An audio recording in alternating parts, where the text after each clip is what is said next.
याद रखें, जिंदगी में कोई भी इंसान पैसों से नहीं बल्कि मेहनत से महान बनता है। बड़ी बड़ी इमारतों से नहीं, अच्छे जज्बातों से महान बनता है। बड़ी बड़ी बातों से नहीं, अच्छे कामों से महान बनता है। Remember this, in life a person becomes great not by resources but by dedication, not by buildings but by emotions, not by words but by noble conduct. This powerful message reminds us that true greatness originates from within, cultivated through unwavering commitment, genuine emotions and ethical behavior. It is not the material possessions we amass, but the values we uphold and the impact we have on others that truly define our legacy. This essay delves into the essence of this profound statement, exploring how dedication, emotions, and morals pave the path towards genuine greatness. We will see how these qualities shape not only our personal journeys, but also leave an indelible mark on the world around us. Let us embark on this exploration of true worth and understand what it truly means to be great. असली महानता आराम या विशेषाधिकार से कम ही निकलती है। ये समर्पण, दृढ़ता और खुद से बड़े उद्देश्य के प्रति अटूट प्रतिबद्धता के माध्यम से बनती है। जबकि भौतिक संसाधन एक अस्थायी लाभ प्रदान कर सकते हैं, वे केवल उपकरण हैं। यह वह समर्पण है जिसके साथ हम इन उपकरणों का उपयोग करते हैं जो वास्तव में हमारी सफलता को निर्धारित करता है। महात्मा गांधी की कहानी पर विचार करें। उन्होंने विशाल सेनाओं या अपार धन के साथ नहीं, बल्कि सत्य और अहिंसा के प्रति अटूट समर्पण के साथ भारत के स्वतंत्रता संग्राम का नेतृत्व किया।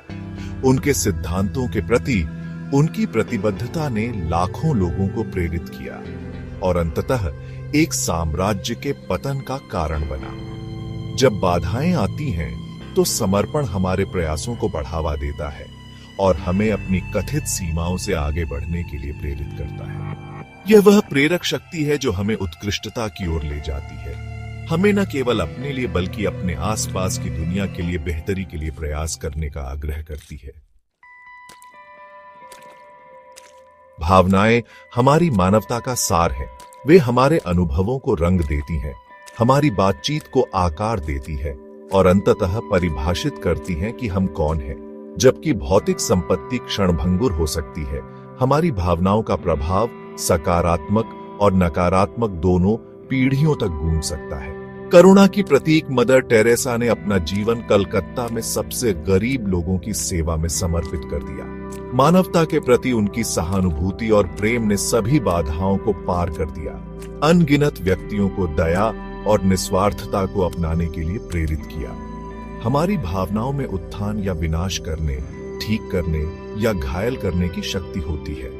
सहानुभूति, करुणा और कृतज्ञता जैसी सकारात्मक भावनाओं को विकसित करना न केवल हमारे अपने जीवन को बल्कि हमारे आसपास के लोगों के जीवन को भी समृद्ध करता है। इन्हीं भावनाओं के माध्यम से हम दूसरों के साथ गहरे स्तर पर जुड़ते हैं, समझ को बढ़ावा देते हैं और सार्थक संबंध बनाते हैं। भाग 4, कार्यों की सत्यनिष्ठा। हमारे कार्य हमारे चरित्र का सबसे सच्चा प्रतिबिंब है। वे शब्दों से ज्यादा जोर से बोलते हैं और उन सिद्धांतों को प्रकट करते हैं जो हमारे जीवन का मार्गदर्शन करते हैं। जबकि वाक्पटु भाषण और भव्य घोषणाएं अस्थायी ध्यान आकर्षित कर सकती हैं, यह हमारे कार्यों की सत्यनिष्ठा है जो समय की कसौटी पर खरी उतरती है। रंगभेद के खिलाफ अपनी लड़ाई के लिए दशकों तक कारावास सहने के बाद नेल्सन मंडेला कड़वाहट के साथ नहीं बल्कि क्षमा और सुलह के संदेश के साथ उभरे। उनके कार्यों ने उनके चरित्र के बारे में बहुत कुछ बताया, एक गहरे विभाजित राष्ट्र में आशा और एकता को प्रेरित किया। हर कार्य चाहे कितना भी छोटा क्यों न हो, हमारे चरित्र की इमारत में एक ईंट है। छल पर ईमानदारी चुनना, उदासीनता पर दया और कायरता पर साहस हमें सत्यनिष्ठा के व्यक्तियों के रूप में ढालता है। यह हमारे कार्यों के माध्यम से है कि हम एक स्थायी विरासत छोड़ते हैं, उन मूल्यों का प्रदर्शन करते हैं जिन्हें हम प्रिय मानते हैं। भाग 5, धन बनाम मूल्य। भौतिक संपत्ति पर अक्सर जुनून सवार दुनिया में धन को मूल्य के साथ जोड़ना आसान है। हालांकि असली मूल्य हमारे बैंक खातों के आकार से नहीं, बल्कि हमारे चरित्र की समृद्धि और दुनिया पर हमारे सकारात्मक प्रभाव से मापा जाता है। एक धनी व्यापारी की कल्पना करो जो विलासिता का जीवन जीता है, लेकिन दूसरों की दुर्दशा के प्रति उदासीन रहता है। उसकी तुलना एक शिक्षक से करें जो मामूली साधनों के बावजूद युवा दिमागों का पोषण करने और आने वाली पीढ़ियों को सशक्त बनाने के लिए अपना जीवन समर्पित कर देती है। जबकि व्यापारी के पास अधिक भौतिक संपत्ति हो सकती है, यह शिक्षक है जो वास्तविक मूल्य का प्रतीक है।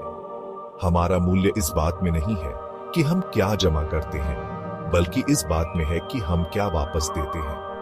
यह उस दयालुता में है जो हम अजनबियों तक पहुंचाते हैं, जरूरतमंदों को हम जो समर्थन देते हैं, और वह प्यार जो हम अपने आसपास के लोगों के साथ साझा करते हैं।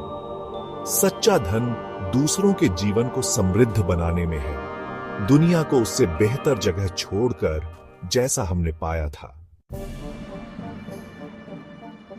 भाग 6, मूल्यों की विरासत। जैसे जैसे हम जीवन में आगे बढ़ते हैं, हम समय की रेत में पैरों के निशान छोड़ जाते हैं। ये पैरों के निशान भौतिक संपत्ति में नहीं, बल्कि हमारे द्वारा अपनाए गए मूल्यों और दूसरों पर हमारे प्रभाव से मापे जाते हैं। वे कहानियां हैं जो लोग हमारे बारे में साझा करते हैं, वे यादें जो हम उनके दिलों में बनाते हैं, और वह प्रेरणा जो हम उनकी आत्माओं में जगाते हैं। मूल्यों की विरासत बनाने के लिए सचेत प्रयास की आवश्यकता होती है। यह मांग करता है कि हम प्रामाणिक रूप से जिएं, अपने कार्यों को अपने विश्वासों के साथ संरेखित करें। यह सही के लिए खड़े होने के लिए साहस की मांग करता है, तब भी जब यह मुश्किल हो, और आवाजहीनों के लिए आवाज बनने की। हमारी विरासत कोई मंजिल नहीं, बल्कि एक यात्रा है। यह हमारे विकल्पों, कार्यों और अंतःक्रियाओं के धागों से बुनी गई एक टेपेस्ट्री है। आइए हम इसे प्रशंसा के योग्य विरासत बनाने का प्रयास करें, जो आने वाली पीढ़ियों को अपने जीवन में समर्पण, करुणा और सत्यनिष्ठा को अपनाने के लिए प्रेरित करे। क्योंकि इन्हीं मूल्यों में सच्ची महानता निवास करती है, दुनिया पर एक ऐसी छाप छोड़ती है जो इस धरती पर हमारे अपने क्षणभंगुर समय से कहीं आगे तक फैली हुई है। धन्यवाद आपका वीडियो देखने के लिए। लाइक कीजिए, कमेंट कीजिए और हाँ, सब्सक्राइब करना ना भूलें। Take care, ciao for now।